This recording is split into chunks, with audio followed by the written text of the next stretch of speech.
Greetings of peace, everyone. Assalamu alaikum.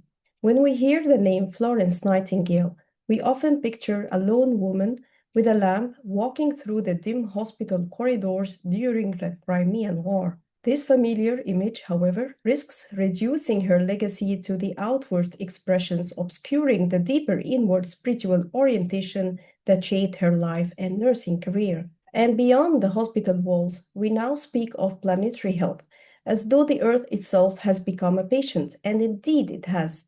Systems that sustain life are under strain. Florence Nightingale anticipated this connection with remarkable clarity.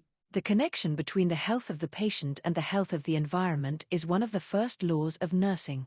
We might describe this as the convergence of the personal and planetary health approach, but in her life, it was a sacred calling born of a palpable passion. Long before she became the founder of modern nursing, she understood her life as a response to a call. On February 7, 1837, God spoke to me and called me to his service.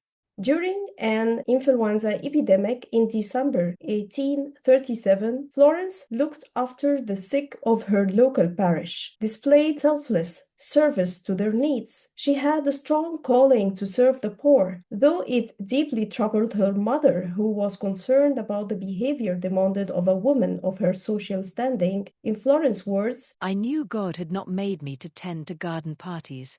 In his essay, he often referred to as Florence of Arabia, Hamza Yusuf invites us to see Florence Nightingale beyond the conventional Western narrative. He challenged the portrayal of her as a British reformer or a relic of Victorian sentimentality, but as a figure shaped, at least in part, by her encounters with other civilizations, including Egypt and the wider Islamic world in which she worked. Instead, he situated her within a web of civilizational exchange, learning from and engaging with cross-cultural influences in the development of modern nursing. Before she became an icon, Florence Nightingale traveled to Egypt, an ancient terrain where something in her was awakened.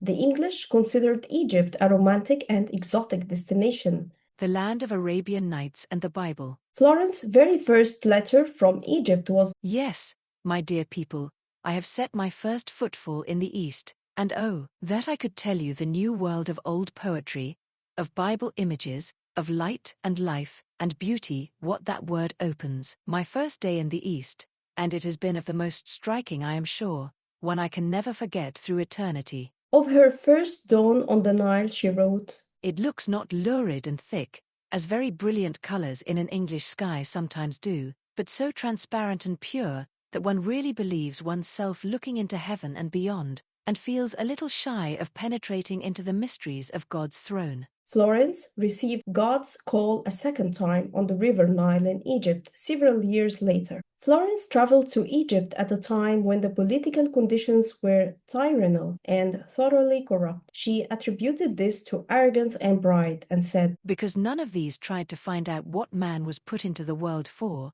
the vanity of human greatness press into my mind with a force a sermon never gave them. Mind, not the vanity of divine greatness. It also appears that Florence had several mystical experiences while in Egypt. Once, while traveling on the Nile, she wrote that the question of what God wanted her to do was finally resolved. Long morning by myself at Old Corner, sat on steps of the portico, moving with the shadow of the sun, and looking at the, to me, priceless view. God spoke to me again. A week later, still on the Nile, she added, God called me in the morning and asked me would I do good for him alone without reputation. She encountered not merely a different culture, but a different moral grammar, one in which care for the sick was not an act of optional charity, but an obligation rooted in the recognition that every human being carries within them a divine imprint. In the Islamic tradition, to save one life is as if to save all humanity. And in the hospitals of the Muslim world, the Pimaristans of Cairo, this principle was made manifest. Cleanliness was not simply hygienic, it was spiritual. Care was not transactional, it was devotional. Florence Nightingale saw this. and whether she fully understood it or not, it marked her. In her latter years, she wrote, "You must go to Mohammedanism, Buddhism, to the East, to the Sufis and fakirs, to pantheism, for the right growth of mysticism." In her book, Notes from Devotional Authors, she mentions that one of her favorite poems was, "A Persian mystic, 4 things, O God, I have to offer thee which thou hast not in all thy treasury, my nothingness, my sad necessity, my fatal sin and earnest penitence. Receive these gifts and take the giver hence." Florence's own spiritual pursuit and desire to understand the path of total surrender was a constant theme in her writing. The word surrender is repeated over and over to describe her own desired state with God. "True religion is to have no other will but God's." She quotes a medieval mystic. She also wrote, "We really love God if we desire to do His will. I make it my earnest prayers that I may live so as to have fulfilled the will of God in everything."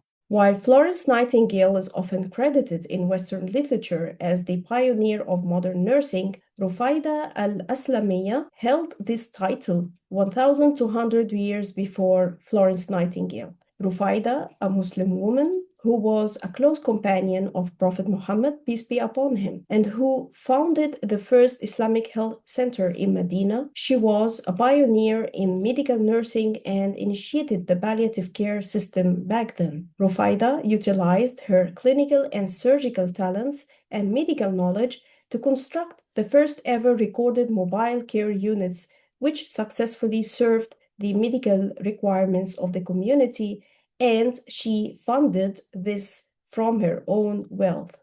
In Jordan, the Rufaida Al-Aslamiyya College of Nursing and Midwifery is a testament to her pioneering spirit. The Arab Organization for Red Crescent and Red Cross honors her memory with the Rufaida Al-Aslamiyya Medal, and the Royal College of Surgeons in Ireland, in collaboration with the University of Bahrain, awards the Rufaida Al-Aslamiyya Awards to an exceptional student annually. Recognizing the history of the nursing profession that transcends geography does not diminish Florence Nightingale's contributions. It is a testimony that compassionate care for humanity are remembered and celebrated, inspiring future generations to follow in their footsteps. Today, we stand at the threshold of another transformation, the age of artificial intelligence.